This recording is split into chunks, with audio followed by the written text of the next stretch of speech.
October 1956, Memphis, Tennessee. Ellis Auditorium, backstage corridor, 11:45 at night. A 21-year-old man named Elvis Presley stands outside a closed dressing room door and raises his hand to knock, and then does not knock. He has been standing here for 4 minutes. He played 2 shows tonight, the first at 8, the second at 10:30, both sold out.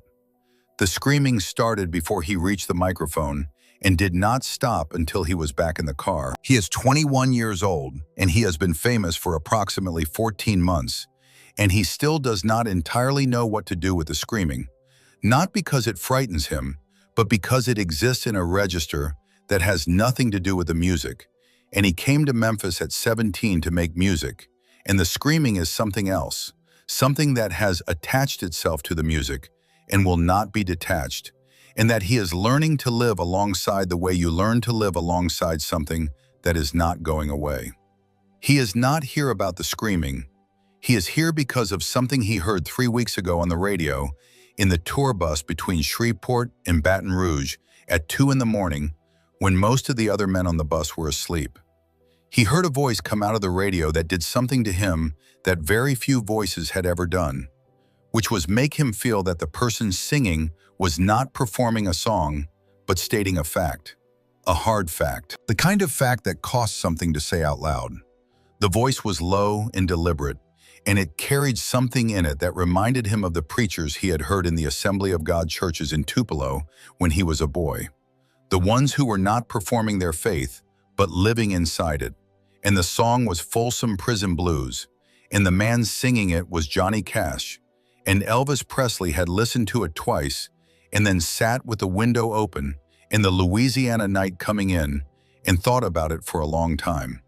He has been thinking about it for 3 weeks. The door in front of him belongs to Johnny Cash's dressing room.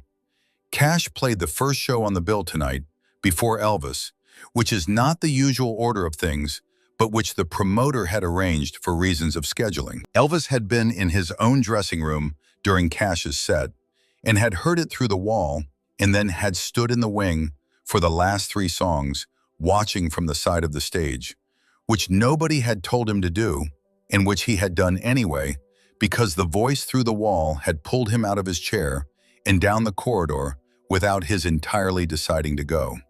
He had watched from the wing. Cash had not seen him, and now the show is over, and Elvis is standing outside Cash's dressing room door with his hand raised and not knocking. Here is what Elvis Presley is about to say when he finally knocks on that door. He is about to say the thing that 21-year-olds almost never say to anyone, especially not to other performers, especially not backstage after a show where the screaming has been going on for 2 hours. He is about to say, "I don't know what I'm doing. I have something, but I don't know what it is or how to use it or whether it's going to last. And when I heard you sing tonight, I understood something I haven't been able to understand, and I need you to tell me what you know." He does not know yet how Cash will receive this. He knocks. Here is the story. Johnny Cash was 24 years old in October 1956. He had been recording at Sun Studio for 2 years. Folsom Prison Blues had come out in 1955, and I Walk the Line had come out in April 1956.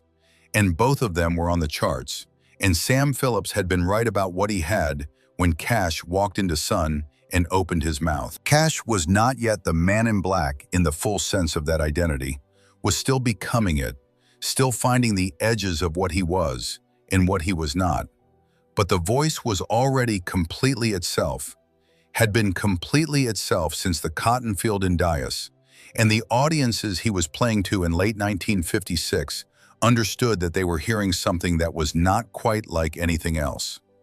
He was sitting in his dressing room after the show with a Coca-Cola and his guitarist Luther Perkins when the knock came. Luther opened the door. Elvis Presley was standing in the corridor. Cash looked at him. He knew the face. Everyone in Memphis knew the face by October 1956. He had heard Elvis on the radio. He had a specific opinion about what he heard, which was that the boy had something genuine under the performance, something that connected to the same root system as what Cash was doing. though they were drawing from it differently and in different directions. He said, "Come in." Elvis came in. He looked at the room, which was a small dressing room with 2 chairs and a mirror, and Luther Perkins sitting in the corner with a guitar across his knees. He looked at Cash. He said, "I heard you from the wing. The last 3 songs." Cash said, "I know, I saw you." Elvis stopped. He said, "You saw me." Cash said, "I looked over twice. You were there both times." Elvis was quiet for a moment. Then he said, "I've been thinking about something you do, something I heard on the radio 3 weeks ago. Folsom Prison Blues. The way you sang it, I've been trying to figure out what you're doing that I'm not doing." Luther Perkins looked at Cash. Cash looked at Elvis. Cash said, "Sit down." Elvis sat in the empty chair. "Where are you watching from? Drop your state or country in the comments. I want to know how far this story reaches." What followed was not a masterclass. It was not a mentor dispensing wisdom to a student. It was 2 young men from the South sitting in a small dressing room after a show, talking about the only thing either of them cared about, with the complete honesty that is available at 21 and 24, when you are not yet famous enough to be careful about what you reveal. Cash said, "What do you think you're not doing?" Elvis said, "You sing like you mean every word, not like you're performing the meaning. Like the meaning is already there and the words are just how it comes out. When I sing, I can feel myself performing it sometimes. I can feel the distance between me and the song." Cash looked at him for a long moment. He said, "Where are you from?" Elvis said, "Tupelo, East Tupelo." Cash said, "I'm from Dyess, Arkansas. Do you know what Dyess is?" Elvis said, "Delta." Cash said, "Delta, cotton. You know what cotton is." Elvis said, "Yes." Cash said, "Then you know what I'm singing about when I sing Folsom Prison Blues. Not the prison specifically, the feeling of watching something go by that you're not on. The train in that song is everything that's moving in the world, and you're standing still watching it. Every person who grew up picking cotton in the Delta knows that feeling from the inside. I'm not performing it, I lived it. I'm reporting it." Elvis was quiet. Cash said, "What are you reporting?" Elvis looked at him. He said, "I don't know yet." Cash said, "That's the problem. And that's also not a problem. You're 21, I'm 24. Neither of us knows yet. But here's what I can tell you. The thing that makes a voice real is not the technique. It's the thing you're carrying that has nowhere else to go except into the song. You've got something you're carrying. I can hear it. You can hear it too, or you wouldn't be sitting in this room asking me about it." Elvis said, "How do you find it?" "The thing you're carrying." Cash said, "You stop trying to find it. It finds you. But it can only find you if you stop moving long enough for it to catch up. All the screaming, all the shows, all the road, that's noise. The thing that's real is underneath the noise. You have to be quiet enough to hear it." Elvis looked at his hands. He said, "I don't know how to be quiet. I've never been quiet. Even before the shows, before any of this, I was always moving." Cash said, "I know. I was too. I still am. But there are moments. On stage sometimes, between songs, there's a second where everything goes quiet and the next thing hasn't started yet. That second is where the real thing lives. You have to learn to find it and stay in it long enough for the song to come from it instead of from the performance." Luther Perkins had stopped pretending to tune his guitar. He was listening with the focused stillness of a man who understands he is in a room where something worth hearing is happening. Elvis said, "I walked the line. I heard it when it came out. I must have played it 20 times. There's something in it that I can't find anywhere else. It sounds like a man making a promise to himself as much as to anyone else. Like he's reminding himself of something he knows he needs reminding of." Cash said, "That's exactly what it is." Elvis said, "Did it work? The reminding?" Cash was quiet for a moment. He said, "Some days." That answer, those two words, some days, landed in the room with the weight of complete honesty. The weight of a 24-year-old man telling a 21-year-old man the truth about the distance between what you sing and what you live, which is not always the same distance, and which changes depending on the day and the road, and the particular quality of the darkness you are carrying at any given moment. Elvis looked at him. He said, "I needed to hear that. I've been around people for 14 months who tell me everything I do is perfect. It's like living in a room with no mirrors. I can't see myself at all." Cash said, "The mirrors are in the music, the honest ones. You'll find them, but you have to be willing to look at what they show you." They talked for another hour. Luther eventually excused himself, and the two of them stayed in the small dressing room with the mirror, the two chairs, and the remains of Cash's Coca-Cola, and talked the way young men talk when they have found someone who understands the specific thing they are trying to understand. They talked about Tupelo and Dias and what the radio had meant to each of them as boys, the specific voices that had come through it that had changed the direction of things. They talked about Sam Phillips, who had recorded both of them at Sun and who understood something about the relationship between a voice and a microphone that neither of them could fully articulate, but both had experienced. They talked about the road and what it did to a person, and what it cost, and how you kept the thing that was real from being worn down by the thing that was performed. At 1 in the morning, Elvis stood up. He said, "I need to go. The colonel will be looking for me." Cash stood up. They shook hands. Elvis said, "Thank you. I mean it. I don't have people in my life I can say this kind of thing to." Cash said, "You will. Find them and keep them." Elvis said, "How do you know who they are?" Cash said, "They're the ones who tell you some days instead of every day." Elvis almost smiled. He said, "I'm going to remember that." He went to the door. He stopped. He turned back. He said, "I walk the line. Is it hard to sing every night? The promise in it. Is it hard to keep delivering it?" Cash said, "Yes."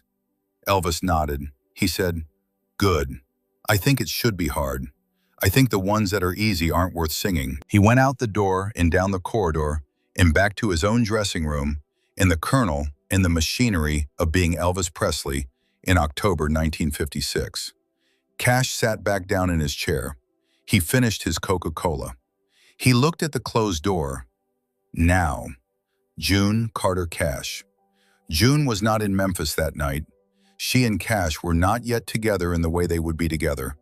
Were still in the long years of orbit, the circling that would last until 1968. But June knew Cash well enough by 1956 to know something had happened when he called her from the hotel that night, and she could hear it in the specific quality of his voice, the quality it had when something had found its way through the noise to the real thing underneath. She asked, "Good show?" He said, "Good show. And something else." She said, "Tell me." He told her about Elvis in the corridor, and the 4 minutes of not knocking, and the dressing room, and the 2 hours in some days. He told her what Elvis had said about the mirrors. He told her what Elvis had said at the end about the ones that are easy not being worth singing. June was quiet for a moment. Then she said, "He's right about that." Cash said, "I know." June said, "Is he going to be all right?" Cash thought about it. He said, "I don't know. He's got something real. Whether it survives what's happening to him is a different question." June said, "What's happening to him?" Cash said, "The same thing that happens to all of us. The noise gets louder and the quiet gets harder to find. He's 21 and the noise is already enormous." June said, "But he came and knocked on the door." Cash said, "Yes." June said, "That's the thing, John. That's the whole thing. He knew to knock on the door. Most of them don't know that. Most of them just live in the noise until it's all there is." Cash said, "Yes." June said, "So he's going to be all right." Cash did not answer directly. He said, "I hope so." he meant it. He would go on meaning it for the next 21 years, through the trajectory of Elvis's career, and the darkness that ran alongside it, and the years when the noise became everything and the quiet became impossible to find.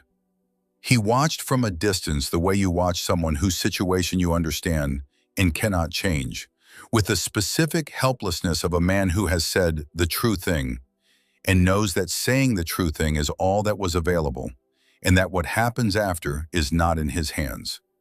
They ran into each other at shows and on Music Row and in the corridors of the industry over the years. They were never close in the way that people who spend time together are close. But there was something between them that had been established in a dressing room in Memphis in October 1956. A mutual recognition of what the other person was carrying and what it cost and where it came from. The recognition that you get when you meet someone who grew up in the same floodplain, who heard the same radio through the same thin walls, who understands from the inside what you mean when you say Delta and cotton, and the feeling of watching something go by that you're not on. Elvis Presley died on August 16, 1977. He was 42 years old. Cash heard the news in Hendersonville. He did not make a public statement that day. He went quiet the way he went quiet when something required sitting with rather than speaking about. He sat with it. He thought about a 21-year-old standing in a corridor outside a closed door for 4 minutes and then finally knocking. He thought about some days. He thought about the ones that are easy, not being worth singing. He thought about whether Elvis had found the people who told him the truth, whether the quiet had ever been findable in the years when the noise became what it became, whether the mirrors had been available, whether the real thing had survived. He did not know the answers to these questions. He had only the questions in the memory of a dressing room in Memphis, and 2 young men from the South talking about the only thing that mattered to either of them with the complete honesty that is available before the noise gets too loud. The ones that are easy are not worth singing. Elvis knew that at 21. He said it out loud in a dressing room at Ellis Auditorium, and Cash heard it and recognized it as the truest thing either of them had said all night. Whether knowing it was enough is the question that does not have an answer. Cash kept singing the hard ones, every night, some days. If this story reached you, leave a comment. Tell me where you are watching from. Tell me if there is someone in your life who told you the true thing instead of the easy thing, the way Cash told Elvis in that dressing room. Those people are worth more than they know. Hit the like button if this is the kind of story you want more of, and subscribe so you are here when the next one comes. We are not done yet.